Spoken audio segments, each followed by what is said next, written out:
Mbolo les amis, bienvenue dans ce tutoriel où nous allons voir comment supprimer plusieurs checkbox. Nous allons commencer par afficher tous les données à partir d'une checkbox et après cela, nous allons voir comment les supprimer. Et pour débuter, nous allons commencer comme première étape, c'est de créer votre base de données. Donc ici, vous êtes sur route, je viens et ici, j'arrive. Et au niveau d'ici, je vais créer ma base de données. Et pour créer ma base de données, vous pouvez venir cliquer ici New. Or, ma base de données, je vais l'appeler technologie. Donc, c'est des technologies que nous allons afficher. Et ici, vous allez choisir UTF-4. Général, ici, le nom de la table, je vais l'appeler framework. Parce que nous voulons voir tous les frameworks. Framework, très bien. Vous allez ajouter S et pour garder certains, je mets 2. Donc, voilà. Je crée maintenant ma base de données. Et ici, vous allez mettre le ID. Le ID, voilà. Il sera en auto-increment. Ceci, vous pouvez fermer cela. Voilà. Et puis, auto-increment, il ouvre une seconde fenêtre qui marque très bien. Je me clique Go. OK. Et après cela, nous allons maintenant ajouter le name, le nom de notre framework, le name. Ici, ce sera un barca de combien de caractères. Je vais mettre bon. Voilà. Et ici, tout est maintenant bon. Et ici, vous pouvez mettre default, la valeur par défaut. Vous pouvez l'ajouter si vous voulez. Ben, moi, j'ai pas besoin de ça. Ici, nul, non. Et si je vais sauvegarder, save. Boum. Voyez là, si j'arrive à SQL, ici, dans structure, notre table, elle était bel et bien créée ici. Voici la table. Ici, on a framework. Et quand je clique framework, on a le ID et le name. Donc, voilà, nous avons maintenant tout cela. Nous, on va maintenant ajouter certaines données dans nos tables. Ici, comme premier framework, je vais ajouter Laravel. J'ajoute. OK, c'est bon. Et lorsque vous arrivez par ici au niveau de projet, vous avez 4 frameworks par défaut. Donc, voilà un peu. Nous, on va afficher cela au niveau de notre table. Voyons déjà la partie front. Donc, ici, vous avez ici Vue, React, Angular, Laravel. Bon, ça, ça n'a rien à voir avec eux.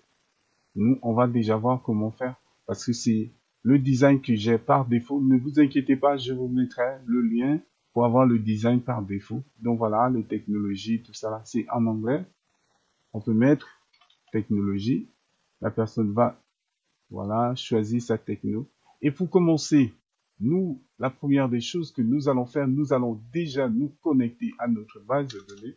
Et pour vous connecter à votre base de données, vous allez ouvrir la balise PHP et sans oublier de la fermer vu que on fait de HTML en même temps. J'enregistre. Et pour me connecter à la base de données, vous allez d'abord gérer. Je préfère stocker ça dans les variables au cas où vous voulez modifier. Donc ici, chez nous, c'est localhost. Voilà, c'est localhost. Et après cela, vous avez le DB name tout là. Et database name, quel est le nom? Nous, on a nommé technologie. Si vous vous rappelez bien, notre base de données s'appelait bel et bien technologie et c'est ça. Donc, sans oublier le point virgule. Et après cela, vous allez maintenant ajouter le DB user. Donc, DB user, vous savez, c'est bel et bien notre user, c'est le root. Donc, voilà. Et sans oublier le point virgule. DB user. J'enregistre. Et à la fin, vous allez déjà ajouter le DB, dont le mot de passe, DB, database, comme database pass. OK, database pass. Ici, nous, notre mot, on n'avait pas de mot de passe. Donc, voilà, par défaut, je stocke ces variables. Lorsque vous allez venir, vous allez juste technocer avec des technologies. OK. On va maintenant commencer. La première des choses, c'est faire un try catch pour vérifier que la connexion s'est bel et bien passée. Pour vérifier que la connexion s'est bel et bien passée, nous allons faire ceci. Donc, comme vous pouvez le voir, ici, vous avez database host. Donc, ici, new database. Et ici, vous voyez ici, c'est host, le name et database name. Et vous avez ici database user et database password. Bon, ici, password. Vous voyez là, c'est bon. Et user. Donc là, c'est déjà bon. On va essayez de tester déjà si tout est bon déjà pour vérifier s'il y a des erreurs dans notre base de données. Donc, cet attribut permet de voir les attributs et des erreurs. Voilà, attribut mode en mode excepté, il nous renvoie les erreurs. Voilà. Donc, tout est bon. Si ceci est ne pas bon, on doit venir ici, ajouter un message d'erreur, l'envoyer un message d'erreur, PDO, except, voilà, PDO, except, voilà, il est ici. Et ici, à la fin, nous devons l'envoyer un message disant, on va faire un die, ici, ça permet de faire un die, donc die permet d'arrêter le script. Erreur de connexion à la base de données, et on envoie le message d'erreur. Donc, on va d'abord tester, je viens par ici, je vais rafraîchir. Vous voyez, tout est bon. Tout est bon. Pourquoi je le dis? Vous allez voir ici, database, le nom de la base de données. Je mets Technology avec E. Je viens rafraîchir. Vous voyez, il m'envoie erreur de connexion à la base de données. Est-ce que voilà un no database ici, c'est qu'il vient vous dit. Donc voilà, j'enregistre et je viens ici. Technology. Voilà, tout est bon. Ok. Maintenant, on attaque déjà cette partie de base de données. La connexion à la base de données, elle est déjà faite. Nous allons maintenant ajouter déjà cette autre partie pour récupérer maintenant nos données dans notre base de données. Et qu'est-ce qu'il faut faire? Donc, pour nous, on va faire tout dans un même fichier, vu que ce sont des bases. Donc, juste récupérer. On va maintenant récupérer les données dans la base de données. Et pour récupérer cela, vous avez une requête, donc une requête SQL, $SQL. Voici la requête SQL qu'il nous faut. Donc, un select from, on va sélectionner tout ce qui est dans framework. Framework avec S, si vous vous rappelez bien, on va fermer. Et ici, c'est bon. Donc là, on récupère. Voici la requête SQL. Et après la requête SQL, nous allons maintenant préparer. Pour récupérer, nous allons faire $stmt. Donc, ici, nous avons la base de données. Il prépare cette requête. Voilà, il va la préparer. Et après préparer cette requête, il va maintenant exécuter. Et pour exécuter, voilà, exécute. Et maintenant, il a maintenant exécuté. Mais nous, on veut qu'il nous renvoie cela, nous donner sous forme de tableau associatif. Pour que ça se renvoie en forme de tableau associatif, vous allez ajouter un row. STF, voilà. Fetch all, PDO, fetch association. Donc, il faut ajouter ceci pour nous renvoyer cela sous forme de tableau. Donc, voilà, il nous renvoie maintenant nos données sous forme de tableau. Nous allons maintenant voir comment afficher cela. Donc, pour l'afficher au niveau de HTML, vous venez par ici. Ici, vous avez 1, 2, 3, 4 lits. Donc, on va supprimer les 3 autres. Et ici, on va faire une boucle, un tableau en PHP qui va nous permettre de parcourir notre tableau. Donc, PHP. Et après cela, fetch, for each. Donc, voilà. Et dans for each, ici, vous avez la clé plus valeur. Donc, nous, on aura juste besoin de row. Ici, le row has value comme valeur. OK. Ici, vu que en PHP, vous pouvez supprimer tout cela, vous allez juste mettre 2 points et les 2 points, vous allez fermer les accolades. Vous voyez? Et à la fin, ici, vous allez maintenant fermer votre fetch. Voilà. Or, ici, ce n'est pas cela. Vous allez mettre end fetch for each. Donc, vous ajoutez end for each. Maintenant, vous allez voir, donc là, je pense que c'est clair. Vous voyez ici, on n'a qu'un seul lit, donc Vue.js, il va dupliquer ça. Il est censé nous afficher cela 4 fois. Voilà, effectivement, c'est 4 fois. Très bien. Donc, la première des choses, ici, nous allons ajouter le name. Ici, vous allez ajouter le name, $, quoi c'est value. Et sachant que value, c'est un tableau, vous allez ajouter le name. Name.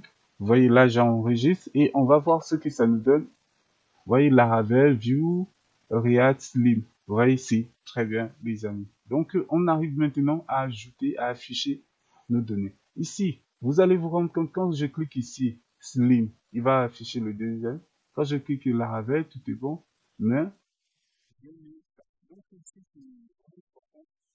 cette partie va vous permettre de faire, lorsque je clique ici, ça doit sélectionner ici. Donc, pour le faire, c'est simple. Voilà, je vais copier la même chose ici. Et, vous voyez ici, checkbox, CTRL B, et je fais CTRL V tout simplement. Je viens rafraîchir. Et si je sélectionne Laravel, bien, vous voyez, view, vous voyez, et c'est ça, les amis. Donc, c'est déjà bon. La partie qui est vraiment aussi intéressante, qui nous importe beaucoup, c'est cette partie checkbox. Pour le faire, vous voyez bel et bien que ici, quand on a fait notre input ici, voilà, il est ceci, cela, nous n'avons pas fait notre formulaire. Et pour ce faire, nous allons maintenant ajouter notre formulaire à cette partie. Donc, nous allons mettre tout dans notre formulaire. Donc, pour le formulaire, vous allez ajouter un form. Et dans notre formulaire, qu'est-ce que nous avons besoin? Nous avons besoin de l'action. Donc, l'action et la méthode. Par défaut, je vous conseille la méthode post parce que c'est elle qui est sécurisée. Donc, voilà. Et à la fin, nous allons maintenant fermer notre formulaire. Vous voyez, j'enregistre et qu'est-ce que ça nous donne par défaut? Rien n'a bougé, les amis. Donc, voilà. Et à la fin, nous allons ajouter notre bouton, un bouton simple qui va nous permettre de soumettre notre formulaire. Les amis, que notre bouton, je vais l'ajouter. Ici, on a button, type button. Et ici, le reste, c'est du tag CSS. Vu que c'est pas l'objet du coup. Voilà. J'enregistre. Voici notre bouton. Donc, au lieu de default, input type, on peut le mettre que ça soit un type submit. Donc voilà, on soumet. Et on va voir ce que ça nous donne. Ok, soumettre. Voilà les amis. Donc tout est déjà bon. Là, je peux déjà soumettre mon formulaire. Très bien. On affiche déjà ce qui est dans notre base de données. On manipule déjà. Voilà. Et la méthode, elle est bel et bien ici. Et l'action, voici l'action. Vu que tout va se passer à l'intérieur, vous pouvez laisser comme ça. Bon, donc voilà. Nous, on veut récupérer. On va mettre le name. Juste, on veut s'assurer que le name soit submit. OK. Pour cela, nous allons commencer. On va vérifier que le bouton est bel et bien soumis. If insert, voilà. If insert quoi? $post underscore, voilà. $post,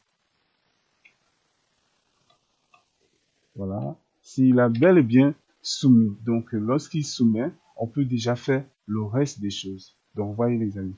Donc, que cette partie, on vérifie que on a bel et bien soumis notre formulaire. Et qu'est-ce que nous allons faire? Nous allons maintenant voir une chose que on n'a pas fait. Vous allez vous rendre compte ici. Ici, on a name, type, checkbox et les valeurs. Or, ici, il faudrait vraiment regarder cette partie name et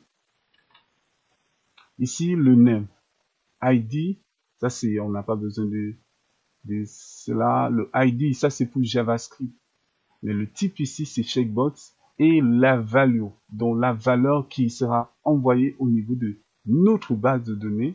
Et c'est cette partie où nous devons vraiment aussi faire attention. Nous, on veut récupérer le ID. Donc, il faudrait récupérer le ID. La valeur sera l'ID. Parce que l'ID est unique. Il peut arriver que les noms se ressemblent ou bien ce soit les mêmes noms. Donc voilà, nous on va récupérer le ID de la personne. C'est déjà bon, cette partie, mais il faudrait aussi souligner une chose, c'est le ID. Voilà, ID checkbox. Ici, le type, le name. La partie name, on ne l'a pas. Parce qu'il faudrait vérifier le temps de nom qui va afficher tout ça là. Le nom de la checkbox. On n'en a pas besoin tant. Donc voilà. J'enregistre. Nous allons maintenant venir au niveau d'ici. If insert. S'il soumet, qu'est-ce que nous allons faire? Nous allons maintenant commencer notre opération, nos opérations.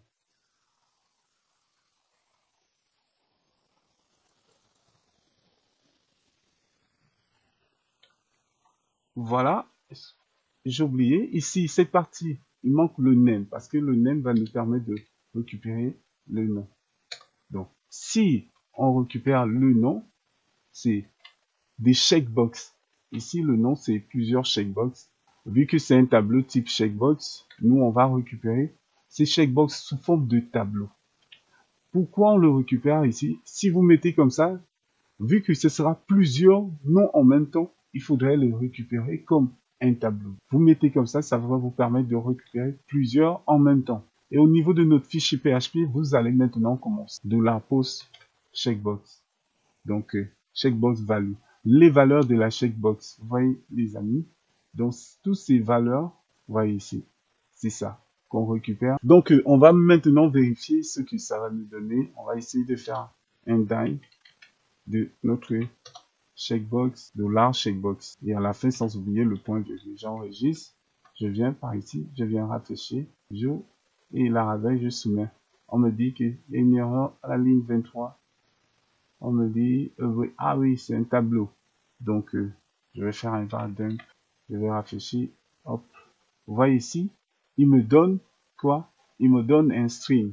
Et dans un tableau, et dedans, il y a 1 et 2. Vous voyez? 1 et 2. J'ai dit, si je fais Laravel et Slim, c'est 1 et 4. Vous voyez, effectivement, c'est ce qui me donne. 1 et 4. Donc, vous voyez? Et toutefois, même la partie, j'ai ajouté $name là, name, vous voyez là, ça me permet de récupérer un tableau. Si je supprime tout ça, vous allez voir, je supprime, je viens rafraîchir, et ici je vais tac, tac. Vous voyez, malgré que j'ai sélectionné 2, il ne peut pas. Voilà, je supprime, il ne peut pas, vous voyez. Or, il faut ajouter ici le name en tableau. C'est grâce au tableau que nous allons récupérer plusieurs checkbox. Comme je vous le disais, je sélectionne tac, tac, je soumets. Et quand je fais, vous voyez ici. Donc, voilà un peu cette partie. On peut avancer petit à petit.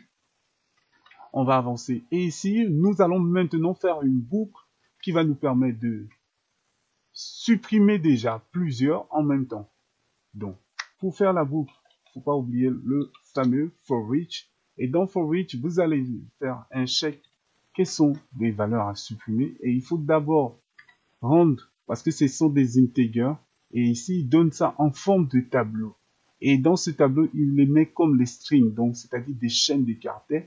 Et nous, on va convertir tout cela en ID, donc en integer, aux entiers. Donc, $id égale à quoi? Égale à int.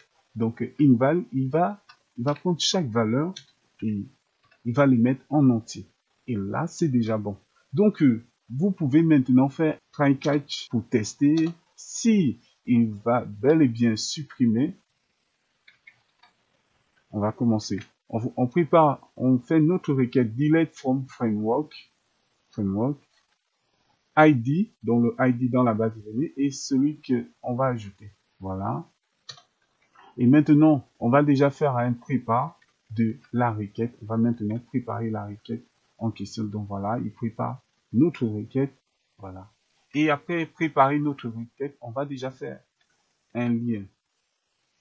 On va faire un lien, c'est-à-dire le ID qui est dans la base de données et le ID ajouté. Donc vous voyez celui-là. Et ici, certains paramètres, c'est un integer. On veut bien se rassurer que ça soit integer. Après cela, nous allons maintenant faire, il va maintenant exécuter notre code. Donc voilà, il exécute et il va bel et bien supprimer. Ou bien, et au niveau de ici, try catch, c'est un PDO, except. On va ajouter un message disant que erreur lors de la suppression de l'enregistrement. Avec l'ID, on note l'ID en question et le message. Vous voyez, j'enregistre. On vient maintenant. Vous allez voir votre base de données. On va d'abord vérifier bel et bien notre base de données, comment elle est maintenant. Vous voyez, dans notre base de données ici, Je vais rafraîchir ma base de données. Je viens dans Browser. Vous voyez, c'est toujours la même chose. Rien n'a bougé. On va maintenant voir ce que ça nous donne. On est ici. Je viens sélectionner Slim et Vue.js. J'ai envie de les supprimer. Paf. Vous voyez, ici, vous n'avez rien, rien ne se passe, mais si vous venez rafraîchir, vous voyez, il a bel et bien supprimé cela. On va maintenant regarder au niveau de notre base de données. Vous voyez ici, je viens pour rafraîchir ma base de données. Vous voyez, les deux sont bel et bien supprimés, les amis. Donc, voilà un peu, c'était simple et facile, j'espère. Et vous pouvez vous-même améliorer ce code, c'est-à-dire en envoyant des messages, donnant des pop-up disant que vous êtes sûr de vouloir vraiment supprimer, parce que supprimer des choses dans la base de données, c'est vraiment délicat. Donc, j'espère comme ça que ce tutoriel vous a plu. Ne manquez pas de liker, de vous abonner. Et sur ce, on se dit à la prochaine fois. Ciao.